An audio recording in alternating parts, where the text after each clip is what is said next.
Hey, what is up, mortals? It is TCCrew here, and welcome to part 1 of What If All Might Never Got Injured.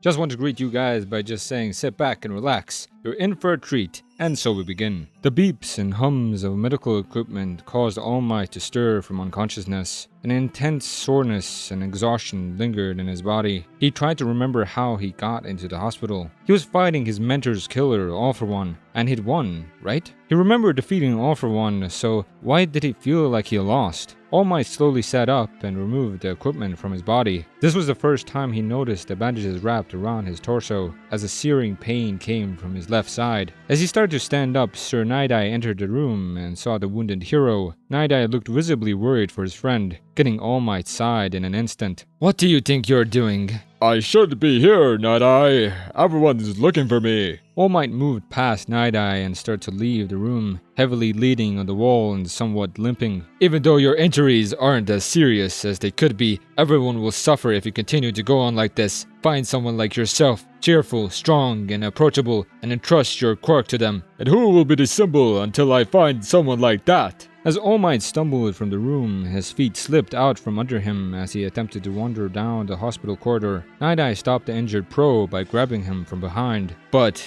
you can't smile at all, can you?" Letting his sidekick hold him, All Might looked over his shoulder at Night-Eye and noticed his eyes change. "I can't support you if you keep being a hero." "Didn't I ask you before not to use your foresight on me?" "If you keep going like this, my foresight will become true." All Might removed Night-Eye from his back. The injured symbol of peace stood up and began to take more faltering steps down the hall. "All Might, please, if you keep going like this, you'll face off against a villain and die a gruesome death." All Might kept walking, trying to ignore his sidekick's tearful plea.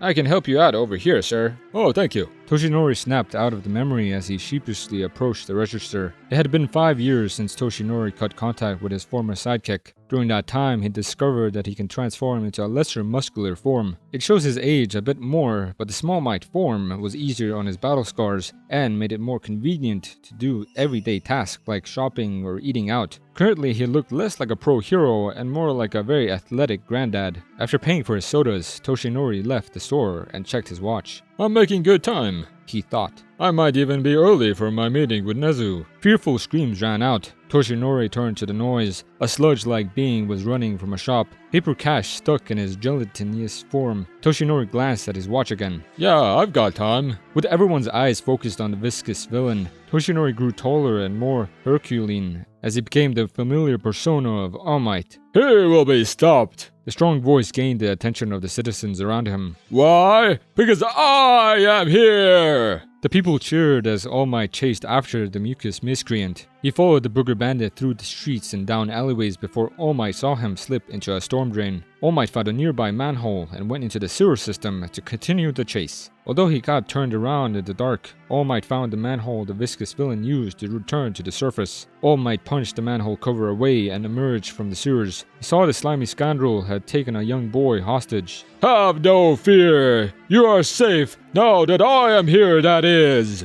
The fluid felon attacked the pro hero, which All Might evaded. All Might stood his ground and wound back his fist. "Success! Smash!" The massive wind force tore the mucky malefactor apart, freeing the young boy. After All Might quickly collected the chunks of syrupy scoundrel, he checked on the young boy's condition. "It doesn't look like he was injured, merely knocked unconscious." All Might picked up the green-haired boy as well as the notebook that was open on the ground. While he waited for the young man to wake up, All Might flipped through the notebook. He found the young man's hero study incredibly well detailed and rather fanboy-esque. When All Might flipped to an empty set of pages, he autographed the notebook and placed it next to the unconscious boy. He then started to repeatedly pat the young man's face. "Hey, hey, hey, hey!" The green-haired boy started to wake up. "Oh good, thought we lost you there." The young man instantly freaked out at the sight of the #1 hero. "Sorry about getting you involved in my work. I don't usually make those kinds of mistakes, but you were a big help. Thanks to you, I've captured him safely." The pro hero presented the 2 large soda bottles that held the oily outlaw prisoner. The green-haired boy had been reeling at the surreal moment as All Might pocketed his captive. "Oh right, an autograph." The young man picked up his notebook and freaked out again at the sight of the #1 hero's signature already on the pages. He thanked All Might repeatedly. "Now I must be off." The pro hero stretched his legs as he prepared to leave. Already? Pros are constantly fighting crime and that. All Might checked his watch. And I'm starting to run late. All Might jumped high above the buildings, causing the wind to go wild. The pro hero heard a voice mixed in with the whipping wind. He saw the green-haired boy holding onto his leg. What do you think you're doing, kid? I'm sorry, but there's something I want to ask you directly. Okay, just close your eyes and mouth. I'll look for a place to land. The young man does as he's told as All Might looked for a safe rooftop. After landing, the green-haired boy does his best to collect himself. What you did was extremely reckless. I know, I'm sorry, but I have something really important I want to ask you, All Might. The pro hero noticed the boy become rather serious, yet nervous. Would it be possible for me to become a hero, even if I don't have a quirk? The boy looked scared to hear the response. For a moment, All Might didn't see the meek green-haired boy. He saw himself, just younger. All Might thought for a long moment. What's your name, young man? Izuku Midoriya. Young Midoriya, becoming a pro hero without a quirk. I don't think it's impossible. All Might kneeled in front of Midoriya. But I wouldn't be doing my job as a hero if I told you to go for it without knowing the risks. You'd be putting yourself in great danger for those you'd be trying to save. Not to mention, you'd have to train harder and work smarter than those with quirks. You seem like a very bright kid, but I don't think someone of your current standing could be a hero. All Might started to walk towards the edge of the roof. Knock on the door and wait for someone to let you down. All Might jumped away, leaving the shell-shocked teen on the roof. It hurt the pro hero to say what he did, but it was either that or send the young man down a painful road. He checked his watch mid-flight and became very nervous. He was very late for his meeting with Nezu. Not a problem, I'll give him a call after I drop off the All Might's pockets were empty. Well, that's a problem. All Might started to retrace his steps. The bottle villain couldn't have gone far, right? All Might had been searching for 30 minutes with no sign of the slimy villain, which worried the pro hero. He leapt on top of a building to survey the area. Billows of smoke several streets down caught All Might's attention. He made his way towards the fire. The single street was surrounded by flaming buildings. Most of the pro heroes that were on the scene focused on getting the civilians out of the taming fires. The others were staring at the viscous villain and his new hostage, a blonde young man with an explosive quirk. In the minute that All Might took to analyze the situation, he saw young Midoriya rush out to the crowd and towards the danger. The green-haired boy threw his backpack at the villain's eye before trying to free his friend. All Might jumped in before the sludge villain could hurt either of the young men. The pro hero grabbed the two boys with one hand before winding back the other. Detroit Smash! A heavy cyclone rushed through the street and flew skyward. The clouds turned dark and it started to rain. The excitement died down and the crowd began to cheer. The police collected the pieces of the sludge villain. Midoriya and his friend Bakugo were taken aside by a couple of the pro heroes for a quick talk. All Might wanted to have a word with Midoriya too, but he was hounded by various reporters after the action died down. The sun started to set before All Might could get away from the reporters. He wanted to get away sooner, but such is the life of the number one hero. He ducked down some back roads and alleyways, getting out of the media's line of sight. All Might overheard some yelling. He looked around the corner to see the angry Bakugo shouting at Midoriya. After the explosive boy left, All Might revealed himself to Midoriya with great showmanship. We meet again, young Midoriya. Oh, All Might, what are you doing here? I wanted to apologize for what I said before. I suppose when you've been on top as long as I have, the true meaning of being a hero slips your mind. While the other heroes stood on the sidelines, you were the only one to jump into action to save your friend. With the proper training and guidance, you could go far. What do you mean? Young Midoriya, you can become a hero. The pro hero saw Midoriya fall to his knees, clutching his chest and bawling his eyes out. All Might let the boy get the overwhelming emotions out before helping him to his feet. He gave Midoriya an address to go to that weekend so the pro hero could start training him for the UA entrance exam. As the boy left, All Might then remembered his meeting with Nezu. He was not looking forward to that conversation. After having a chat with Nezu, All Might had Midoriya start training by cleaning the trash from Tokuba Beach. Having the young man move the different pieces of junk was a good way to work out different muscles. All Might also set up an exercise regimen for Midoriya to do when All Might was too busy with hero work. Memories of Nana and his own training came to All Might's mind as he helped Midoriya get stronger.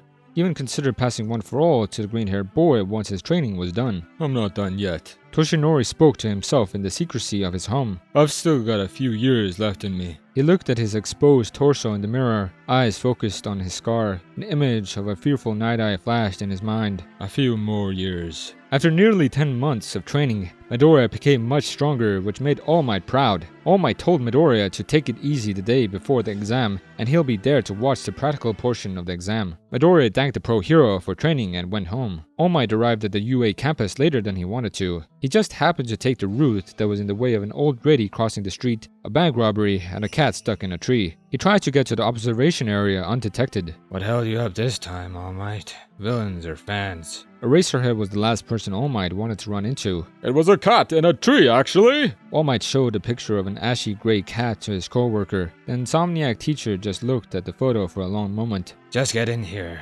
Eraserhead entered the room, expecting All Might to follow. The symbol of peace sighed in relief as he entered the observation room. The entire UA staff was there, watching the potential students fight against the villain robots. All Might saw some very interesting quirks. There were those with amplified speed or strength, some that could manipulate objects around them, and some were clearly mutation types. A young man with a bright green mohawk and blades covered his body stood out to the pro hero. No matter what their quirks were, each candidate was fighting their hardest to get into UA. The 0-point robots came out. It seemed like the majority of the exam takers ran from the danger. Some stayed in the danger zone to get more points. All Might saw a young woman get trapped under the rubble with a 0-pointer looming over her. Why isn't anyone helping her? All Might felt a nervous bead of sweat roll down his face. They're striving to be heroes, right? A mop of dark green hair rushed to the young woman's side, quickly removing the concrete slabs from on top of her. Midoriya took the girl in his arms and ran from the 0-pointer. It looked like he was talking to her, asking if she was okay. President Mike called the end of the practical portion shortly afterwards. All Might spent the next few days helping with the acceptance letters. Being on camera for several hours wasn't something new to the pro hero, but that didn't make the task any less tiring. All the homerooms except for Eraserhead students attended orientation, and the first day of classes came and went without an issue. It was the second day that got All Might nervous and excited. It would be his first day teaching and he wanted to make a good impression. He was able to train Midoriya just fine, and the young man was able to get into general studies. That thought bolstered All Might's resolve as he thrusted open 1A classroom doors. I am here, coming through the door like a hero! Some of the students were in awe as the symbol of peace strode into the room in his Silver Age costume. All Might recognized some of the students from the entrance exam. There was Ochaka Uraraka, the girl Midoriya saved, and Ingenium's little brother, Tanya Ida. Young Bakugo was also present, glaring at the student who sat behind him. A young man with a bright green mohawk and bug-like pincers on his face, Togaru Kamigari. After handing out his students' hero costumes,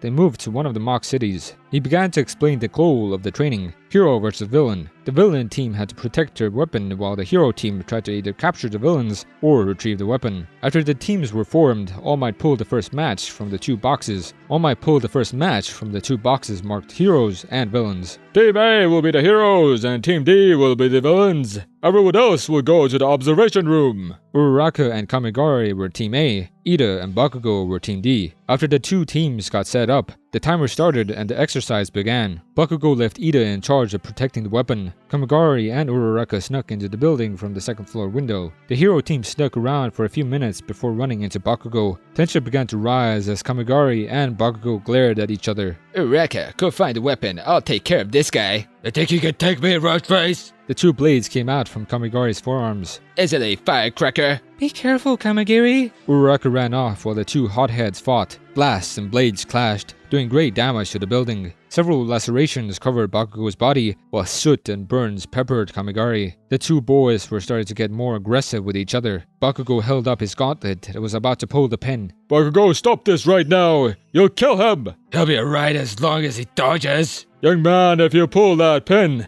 I'll end the training right now and your team will lose. The threat of failure seemed to get through to the temperamental blonde. Bakugo growled to himself before charging at Kamigari again. The fight between Uraraka and Ida looked like a pleasant conversation compared to the fight between the two boys. The time ran out and the villain team won. After getting a lecture about the excessive aggression, Kamigari and Bakugo were sent to Recovery Girl to get patched up. Thankfully, the rest of the matches weren't as barbaric. A few days later, there was a break-in in broad daylight. On the surface, it seemed like it was just the media trying to get an interview with All Might, even though he wasn't on campus that day. But given the decayed state of UA's barrier, there was something more to it than some journalists wanting the next big scoop. Time passed and All Might did his best to help his students improve that quirk handling. He also simply took time to get to know them on a personal level. After all, he was going to be their teacher for the next 3 years. He might as well take the time to get to know them. He enjoyed seeing their eyes light up as they talked about their hobbies and interests. All Might, Eraserhead, and the 1A students were loaded up into a bus that sent to the unforeseen simulation joint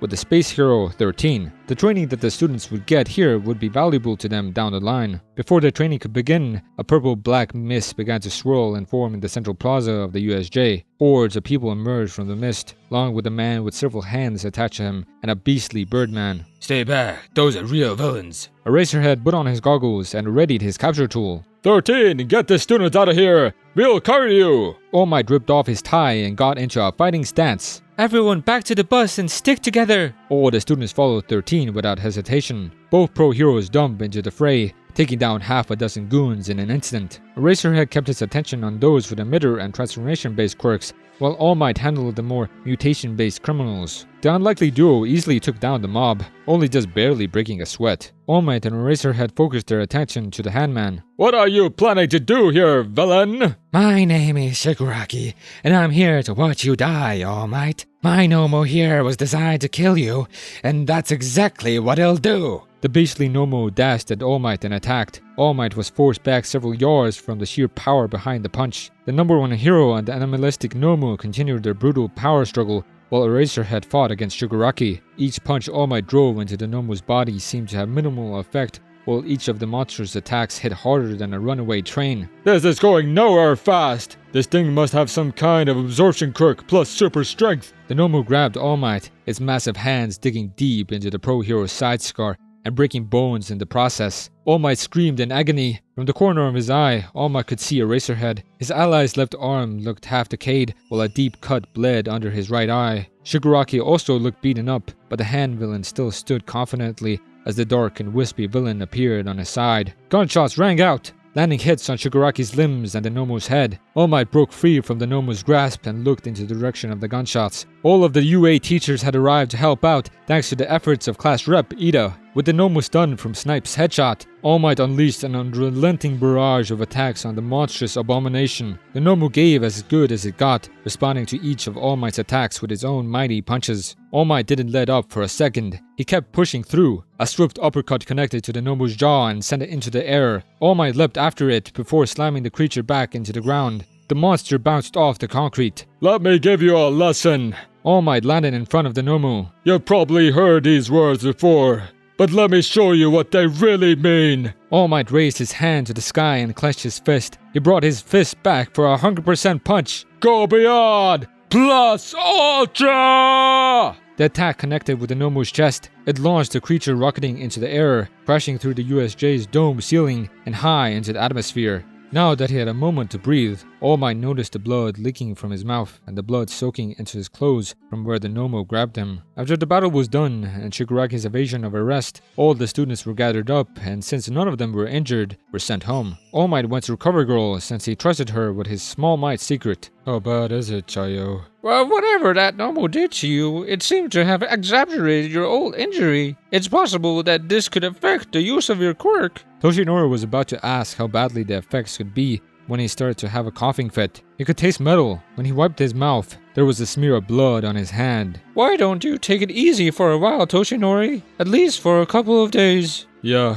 I might just do that. Thank you all for indulging yourselves in the story thus far. I hope you enjoyed it. Now there are a few more things that I'd like to go over before the video ends. Firstly, we got a second channel called Anime Deep Dive. Anime Deep Dive goes deep into the facts and lore of a wide variety of anime. It's sure to expand your weeb knowledge for all kinds of series, guaranteed. On top of that, we got a third channel called We the Celestial Naruto What Ifs. It's what we do on this channel already, but in the vast world and lore of Naruto. Go check it out if you're in the mood for some jutsu action. Secondly, on behalf of We the Celestials, I'd like to thank everyone involved in the production of today's awesome content. Their details will be in the description below. Lastly, if you're interested in what we do here at We the Celestials, then I would like to extend out an invitation to join the team. The only caveat being we only accept members 16 years and up to join our crew. You can sign up for whichever category fulfills your interests by joining the recruitment Discord using the link in the description below. Our Discord is an all-around fantastic place to be, whether you're a fan or looking to join our band of misfits. We're always looking for members to join us. Well, that's it from us for today's video, so thank you all for watching and have a great day.